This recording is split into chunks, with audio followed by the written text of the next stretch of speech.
I'm Lizzie Gutteridge from the Shawm shop, and today I want to tell you about our sopranino Spanish shawms.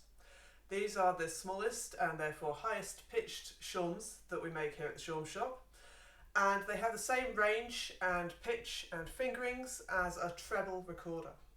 And like treble recorders, they come in both F and G fingerings, so a tone apart.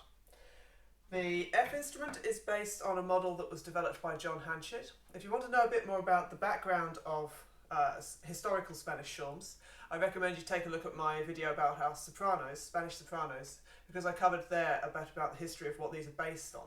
But basically there is a soprano instrument in the Brussels Museum, which is these days referred to as a Spanish shawm, and these are a scaled down, slightly smaller model based on that as well. We added the G instrument to the collection since we started making them here at the Shawm shop. That was a request from a couple of customers, but the F is far more common. Museum examples of sopranino sized instruments from historical times, medieval and Renaissance times, are actually very rare. And yet the instruments of this size these days in folk traditions around the world, in Europe and around the Mediterranean and beyond, are very common. It might well be that smaller instruments just weren't considered keeping and displaying in cases they were played until they fell apart. There is one example which I'm going to put a link to in the description for this video, which is actually from Harburg in Germany, but it's an archaeological find rather than an instrument that's been preserved in a museum down the ages, so it's a bit more damaged. There are also plenty of pictures and carvings of sopranino sized instruments historically, and of course there's Pretorius's description of the full consort of shawms, which are pitched a fifth apart. So in his system, the bass instrument is in F, the tenor in C, the alto in G, the soprano in D, and the sopranino ends up being in A, so even smaller than our G sopranino that we make. He did suggest, however, that it would be a good idea if instrument makers were to start making shawms in C and F up through the sizes, so that you could play more than 3 sizes together without running into problems. Because if you've got a band that has got both an F bass and a D soprano in it, or even an A sopranino, there are only so many key signatures that are going to work for that band.